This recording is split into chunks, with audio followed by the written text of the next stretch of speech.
All right, so we're going to look one more time at factoring strategies. And I gave some examples so I could show you the examples yet again. But just remember, you have notes 0, 1, 2 that you could look back at again if you need more help. So this first example, when there's 4 terms, you use grouping. So I'm going to do the example on the left, and then you can go back through this worksheet after the video and do all of the your turn problems on your own to show me.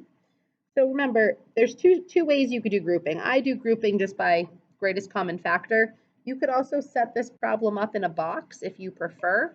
So I'll show you that method as well.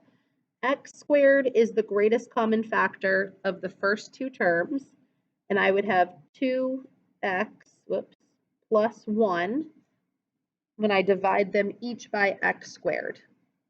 And over here, the greatest common factor is what? -4.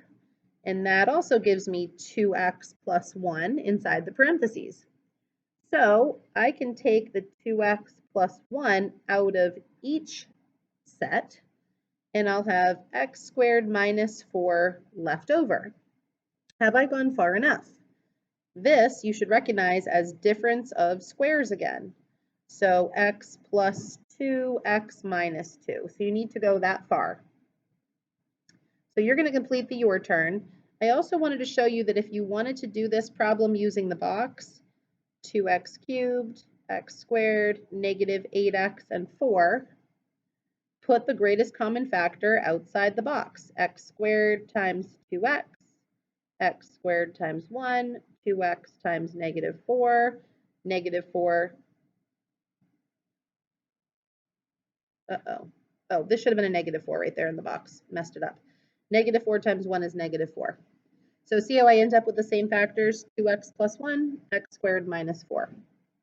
So you're going to do the your turn problem. The second example. So you've got your formulas up here. So if this is a minus sign, you're going to go to the difference of cubes. So how do I go from a cubed and b cubed? I take the cube root and I get a minus b. So the cube root of 64x cubed is just 4x. And the cube root of -27 is -3. So then it says, all right, we'll just take a and square it. So 4x squared is 16x squared. And then take a and multiply by b. Well, that would just give me 12x, and the formula tells me to put a plus sign. And then it says take b and square it, so that would be plus 9. So I'm taking the signs from up here and the a and the b from here. So now you're going to do, there's 2 under your turn to try. And quadratic form, when you jump from x to the 4th down to x squared down to a constant, you can use quadratic form. I'm going to rewrite this as a quadratic, x squared minus 8x minus 20. So this is a trinomial that I can factor using the diamond method. So I'm looking for the factors of -20 that add up to -8. So -10 and +2. So x minus 10 times x plus 2. And then to just get it back up to x to the 4th, I just increase each of the powers of x to x squared. Whenever you have a quadratic, you should check, is this a difference of squares? But it's not, right? Because 10 is not a perfect square. So I'm finished. X squared minus 10, x squared plus 2. So you are going to try the 2 your turn problems on the other side.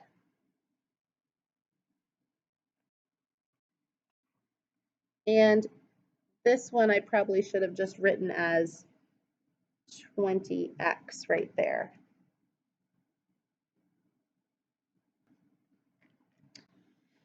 So the back page, I wanted to show you how to do the example problem, and then you're going to go through the your turn problem, because then you'll be able to use your notes and do the your turn. So each polynomial is given in factored form.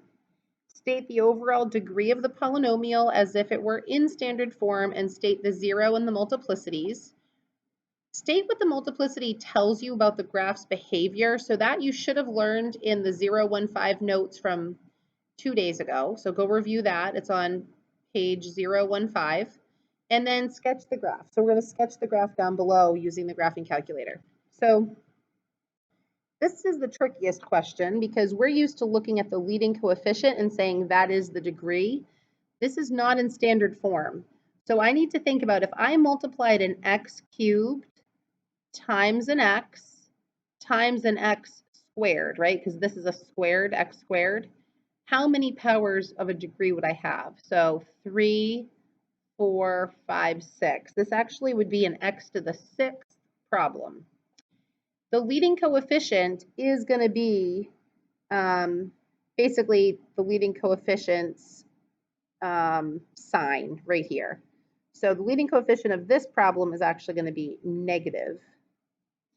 And that tells me something. So if the degree is even and I have a negative leading coefficient, what does the right end do? Negative leading coefficient, the right end goes down.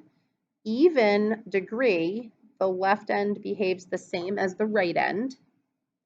So now I'm going to look at these factors that I have. So the zero product property for factored form. So 0 is one of my factors because 0 cubed is 0. Its multiplicity is 3. So this x cubed means x times x times x. If 3 is an odd number, that tells me it's going to cut through the axis at that point. Let's see, I have a 0 at -5. Its multiplicity is only 1, right? Because there's a 1 right there. So that's odd. So it's going to cut through. And let's see, this would have an x-intercept at -1/3. I subtract 1 to the other side and divide by 3. And it has a multiplicity of 2, which is even. So it's going to bounce off the x-axis at that point. So let's see, if I practice sketching this graph, and then I'm going to check on my graphing calculator. I said that the end behavior is both down. I have x-intercepts at 0, -1/3, and -5. So I'm going down from here, down from here. It's bouncing off at -1/3. So it must cut through, bounce off, and then go back down, almost like an upside down W. So let's see how close I got to what the real graph looks like. So this is -5x cubed, parentheses x plus 5, and then parentheses 3x plus 1 squared, zoom 6. So let's see if it goes down on both ends and then does the bounce off. So it looks like it's pointing down. It goes way up high in between. It's hard for me to see what's going on right at 0. Maybe if I change the window from -5 to 5, I could see that it bounces off. So zooming in a little bit, I just wanted to see if it bounces off at -1/3. So it bounced off just barely, and then it cut through at 0. So it's hard to see, but it is bouncing off, and then I've lost where that other intercept is over here. But that was a pretty good estimate of end behavior. So you're going to do a similar problem for this one, your turn, and then you're going to take a picture of the front and the back and upload that on Google Classroom. Thank you.